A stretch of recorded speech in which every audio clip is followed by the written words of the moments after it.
go, first cast with the Whopper Plopper. And we got ourselves a little dink for the day. Again, while not the biggest fish, definitely avoided the skunk.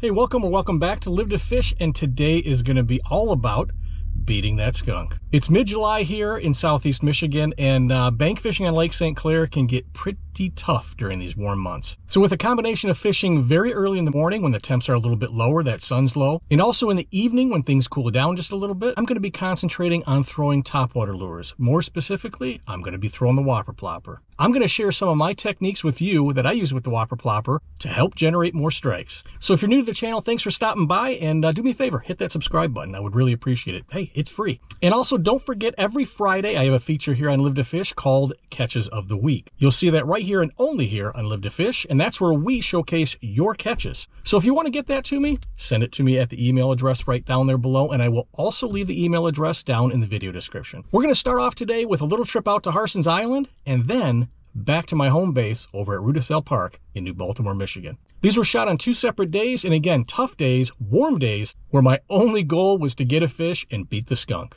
So enough talking, let's get out there and beat the skunk. I know there's a lot of chatter about the first cast curse, but luckily, I've not been seeing it this season. I have been pretty fortunate. Whoa! I didn't even get the plop that one. It's a better fish for sure. Get my net ready.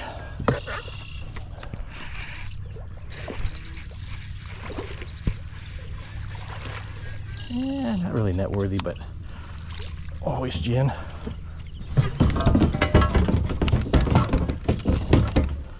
right, buddy, I'm coming. That was kind of a partial netting job.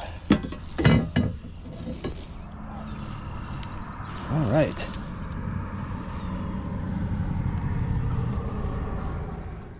Okay, well, that is certainly an upgrade. All right, let's get you back. Thank you. All right, definitely good fish for today, and the topwater is happening. So to start off with, first cast and third cast here, I have the Whopper Plopper in the 90 size. This is the Loon color. This is from Lost Anchors Fishing's giveaway.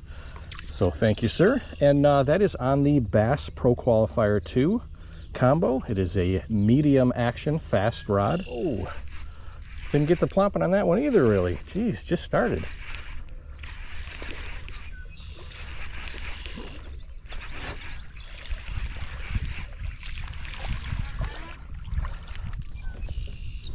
Another smaller one, but whoa, feisty little dink. Let you back in, bud. All right, so that was the results out at Harson's Island. I'm out headed to Rudisell Park now, and we're going to try to get on some topwater from the shoreline. When it comes to the Whopper Plopper, you can try different techniques. You can try zipping it and pausing it. You can try running it like a popper, which I do quite frequently. But what I like to do is what I call the arrow technique. And it's not necessarily a cadence, but it's a speed that creates like an arrow type pattern where the wake on either side of the Whopper Plopper is equatable to the tail wake that it creates. So it creates like a perfect arrow. If it's too fat in the middle, I know I'm going a little bit too fast. If it's too fat or too wide on the sides, creating too much of a wake, I know I'm going a little bit too slow. So my experience with using it as a popper or changing up the retrieve where I do some pauses in there to attract the fish is to shoot for that sweet spot where I have that perfect arrow. Let me show you what I'm talking about.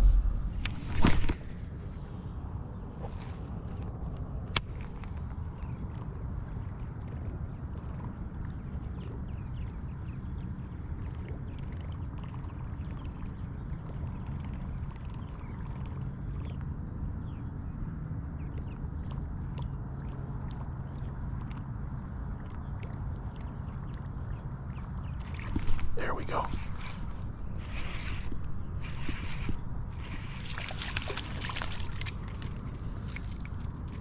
Whopper Plopper comes through again. All right, small little rock bass to start the day, but that avoids the skunk. Good deal.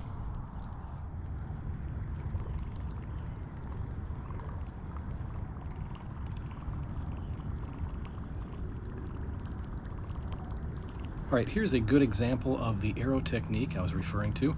When I know the speed's just right, the wakes on either side, right and left of the plopper, are equal to about the size of the wake going through the back.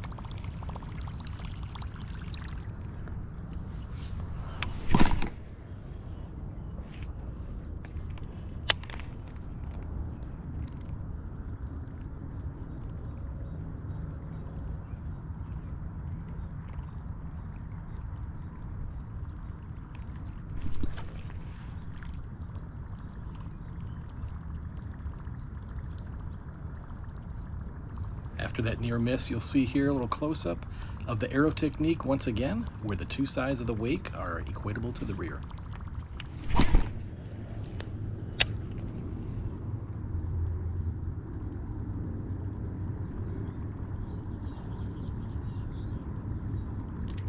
There we go.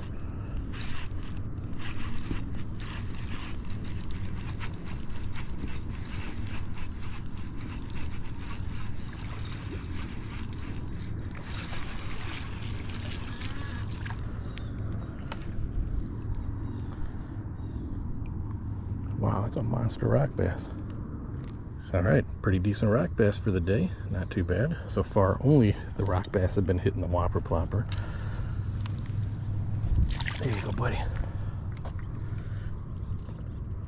But hopefully we'll get on something bigger. And here's an example of a faster retrieve. You can see that there's really no wake to the right or left. You just have a trail going out the back, and that's just a little too fast on the retrieve.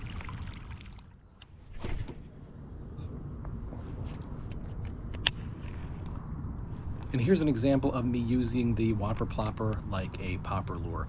All I'm doing is just giving it a few little taps and pulls and just kind of popping it along the surface, letting that prop do all the work and attract the fish. Want me to give you a hand?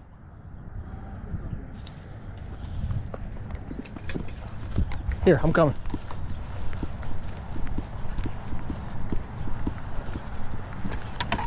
Here. Oh, you got it? Awesome, man. Good deal. Very cool. What'd you get him on? Worm. Awesome. Good job, Phil. Thank you. And I'm sure most people that fish on the shore can relate to this. You're just having a good time fishing in your spot, and a boat decides to come up after they see you catch a fish, and they just keep going back and forth right in front of you, right where you cast. Now I sped this up for the sake of time, just to kind of show you the pattern that this guy takes. Back and forth, right in the area that I cast. And again, he's got a whole lake, and he chooses to be right here on top. Just don't get it.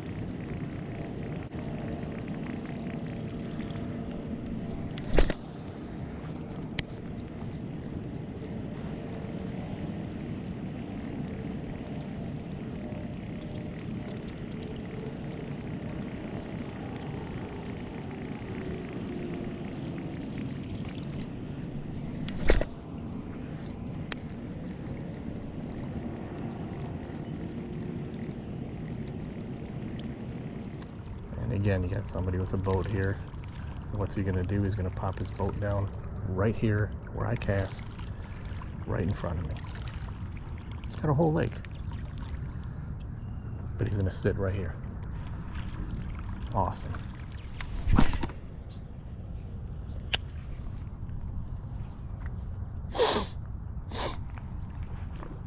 Get out. No. No. No. What are you doing? No! Hey! Good gracious. I'm so glad I did not have to unhook that.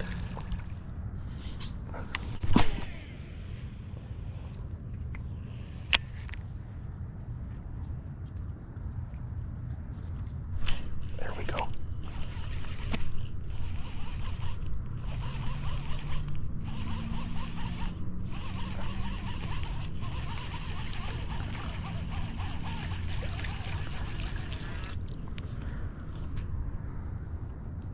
Well, we seem to be regressing today, but on the bright side, avoiding the skunk.